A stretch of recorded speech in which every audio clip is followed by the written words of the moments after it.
Yo Leute, was geht? Maro am Start. Freut mich, dass ihr eingeschaltet habt zu einem neuen One Piece Pirate Warriors 4 News Video. Falls sich meine Stimme ein bisschen komisch anhört, Leute, tut mir leid, ich bin erkältet, bin noch ein bisschen angeschlagen.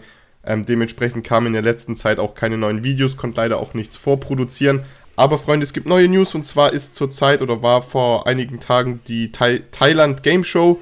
Und was wichtig ist, Leute, es gab dann ein Interview mit dem Producer von One Piece Pirate Warriors 4. Er heißt Katsuaki Tsuzuki, keine Ahnung, ob ich das jetzt richtig ausgesprochen habe. Ich werde auf jeden Fall euch das ganze Interview sozusagen verlinken in der Videobeschreibung, falls ihr da, wie gesagt, nochmal vorbeischauen wollt, da nochmal reinschauen wollt.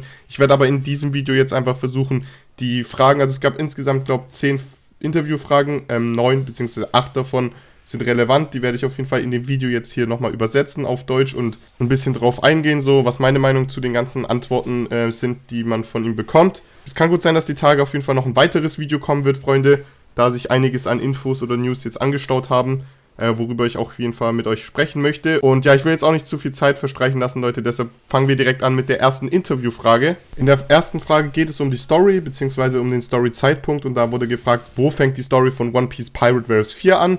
Und ganz kurz die Antwort, die Story fängt von Alabasta an, der Sun City, hat er gesagt. Sprich, die Vermutung, die ich in dem Video hatte, oder die Gerüchte, ich hatte ja so ein Info-Video gemacht zu den Gerüchten, aber außerdem das, was ich mit Magellan und so sagte, mit den Charakteren, das stimmt am Rande ebenfalls. Also die Gerüchte haben auf jeden Fall zu 100% gestimmt, das hat sich als wahr erwiesen, aber da wird, wie gesagt, zu den Charakteren noch ein extra Video kommen, was geplant ist, Leute. Aber die Story von Pirate Warriors 4 wird in Alabasta starten. Der Grund dafür ist, hat er gesagt, dass man die aktuelle Story im Spiel haben möchte und nicht die Sachen, die schon 10 Jahre alt sind. Aber ich finde es auf jeden Fall mal gut, dass es ein bisschen was anderes ist. Meine Vermutung dazu immer noch, dass wir wahrscheinlich am Anfang so ein kleines Intro, so eine Cut-Szene sehen werden zu dem ganzen relevanten Zeug von East Blue. Und dann starten wir direkt kampftechnisch in Alabasta. Kommen wir nun zur zweiten Frage, und die könnte für einige Carrot-Fans auf jeden Fall mehr als interessant sein. Und zwar wird gesagt, dass es ja im dritten Teil spezielle Features gab, wie zum Beispiel konnte ja Sanji keine Frauen schlagen. Und da war halt die Frage, ob es solche Features für Sanji als auch für andere Charaktere ebenfalls im vierten Teil geben wird. Und da war die Antwort auf jeden Fall ja. Solche Charaktere wird es geben, und da hat er auch unter anderem Sanji und Carrot genannt. Hört euch auf jeden Fall die Audiospur an. Und es soll auch weitere Charaktere mit solchen Einschränkungen geben, die hat er uns natürlich noch nicht verraten. Und dann hat er noch ein Beispiel genannt, und zwar kann sich zum Beispiel ein Charakter nur bei Nacht transformieren, also sein Awakening kann er nur, sein Full First Burst nur bei Nacht aktivieren. Und Leute, da ist mir auf jeden Fall direkt Carrot in den Kopf gekommen. Also es könnte noch ein anderer Minx sein, sofern noch andere Minx bestätigt worden sind. Bis dato wissen wir nur, dass es Carrot ist, und ich gehe sehr stark, also 90% davon aus, dass dadurch Carrot gemeint ist. Und das wird auch erklären, Leute, warum Carrot bei dem Gameplay auf Wano Kuni nicht in ihre Sulong-Form awaken konnte, sondern nur bei der Ulti kurz reingeht. Und da waren ja sehr viele aus der Community enttäuscht. Und Leute, das würde auf jeden Fall unfassbar Sinn machen, und es wäre auf jeden Fall unfassbar realistisch und anime-treu, manga-treu. Auf jeden Fall, dass halt Carrot nur awaken kann in ihre Sulong-Form, und dass man diese Sulong-Form nur spielen kann, sofern die Stage zum Beispiel halt Nacht ist oder einen Vollmond hat. Und sowas feiere ich mega, Leute. Gerade solche kleinen Details machen manchmal in den Spielen unfassbar viel aus. Da freue ich mich auf jeden Fall mega drauf, gerade bei Carrot in ihrer Sulong-Form, als aber auch bei den Charakteren, die er jetzt noch nicht genannt hat. Falls ihr Ideen habt, welche Charaktere das sein könnte, gerne in die Kommentare damit. Die dritte Frage beschäftigt sich mit der Thematik, was der Unterschied ist von den Pirate Warriors 4 in Bezug auf die älteren Teile oder Titel der Pirate Warriors Reihe, und da war eben die Frage auch noch, ob wir mehr Mechaniken erwarten können oder ähnlich interessanten Content, der das Gameplay halt so ein bisschen langlebiger macht oder motivierender für den Spieler gestaltet. Und er hat gesagt, es gibt auf jeden Fall zusätzlichen Content, der sich von den alten Teilen abhebt. Der Content in diesem Titel soll längeres Gameplay bieten, beziehungsweise halt länger die Leute dran motivieren.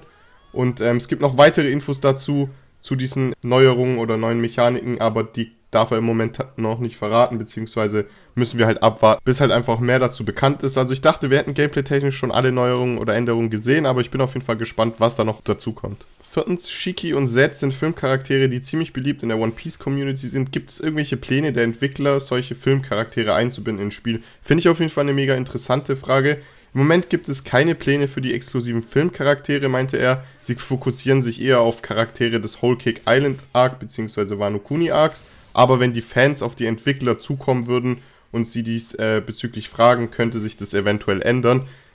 Die Leute, keine Ahnung, wie man auf die Entwickler zukommen soll. Ich habe mal überlegt, irgendwie ein Video zu machen. Ich weiß nicht, sofern halt mehr Informationen relevant sind und ich das dann mal Bandai Namco Deutschland zukommen lasse. Vielleicht können die das ja nach Japan weiterreichen.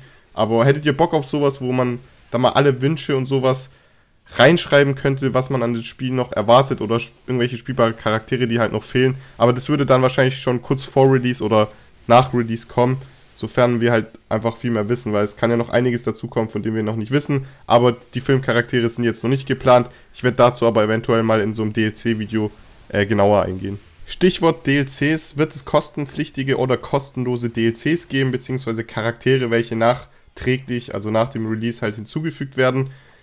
Die Antwort war, es gibt Überlegungen für DLCs, sofern sie die Spieler bzw. das Gameplay länger motivieren können. Aber er sagt halt hier auch, dass es so Sachen sind, wo er im Moment noch nicht genauer drauf eingehen kann. Sobald es möglich ist, werden wir da mehr erfahren.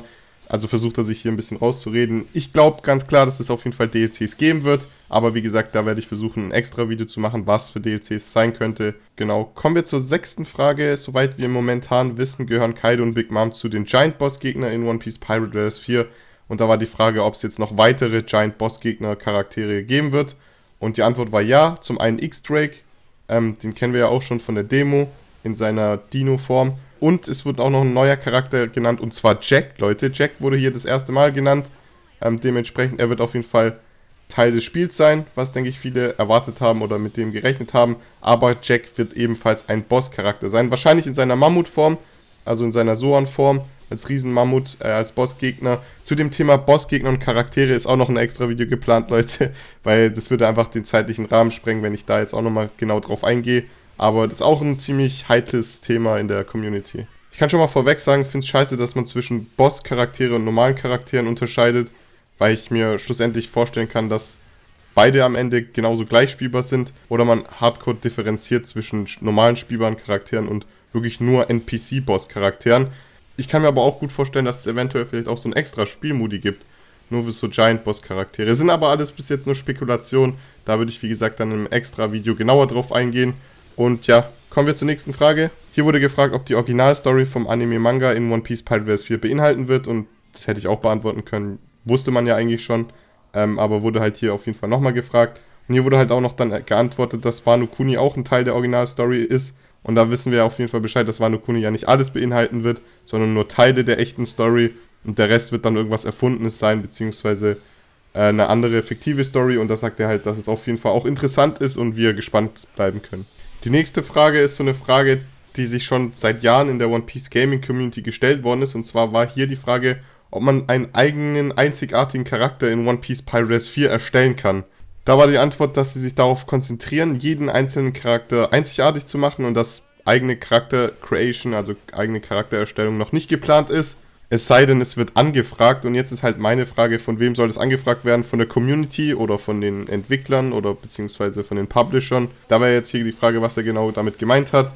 Ich sag persönlich, Leute, es wird wahrscheinlich auf jeden Fall nicht beinhaltet. Wäre auf jeden Fall cool, wenn sowas möglich wäre, Leute. Es wäre vielleicht für die Zukunft ziemlich geil. Zu dieser Frage muss man auch sagen, dass es da ein bisschen kritisch ist, weil echt einige oder viele Leute da sowieso nochmal was zu sagen haben, was in die One Piece Games kommt oder nicht. Da darf ich aber leider, wirklich leider nicht ganz genau ins Detail gehen. Könnt euch, denke ich, einiges selber denken, aber ich denke, es fehlt auf jeden Fall noch ein One Piece Spiel, wo man seinen eigenen Charakter erstellen könnte und da hoffe ich, dass sowas in Zukunft eventuell mal kommen könnte, aber ich denke, in Pirate Warriors 4 wird es jetzt nicht so reinpassen. Wobei, hätte auf jeden Fall schon was, aber was meint ihr, Freunde? Eigene Charakter-Creation in Pirate Warriors? Ja oder nein? Die letzte bzw. vorletzte Frage, da wurde halt gefragt, wann das Spiel 2020 released wird und da war klar, Leute, da musste ich, sobald die Frage gefragt worden ist, wusste ich auf jeden Fall, dass er da jetzt kein Release-Datum sagen wird. Er meinte auf jeden Fall, dass er es jetzt im Moment noch nicht sagen darf, aber es dauert nicht mehr lange, Freunde. Nicht mehr lange ist so eine Antwort, da kann man sich wirklich alles drunter vorstellen, Leute. Ich denke auf jeden Fall, es sind maximal 6 Monate von dem jetzigen Zeitpunkt her. Das wäre ja dann sowas, wie wir richtig spekuliert hätten gegen März, April. Wie gesagt, meine Meinung oder der meisten in der Community ist halt März. Da habe ich ja auch schon ein Video dazu gemacht, wo ich das angesprochen hatte. Dementsprechend sollen endlich mal den Release ankündigen, Freunde. Und auch das Cover und eventuell auch eine Collectors Edition. Würde mich auf jeden Fall interessieren. Aber da müssen wir auf jeden Fall auf den nächsten Trailer hoffen. Die 10. Frage war eher an die malaysischen Fans gerichtet. Also was der Producer diesbezüglich gegenüber den Fans sagen kann, ist, denke ich, für uns auf jeden Fall unrelevant.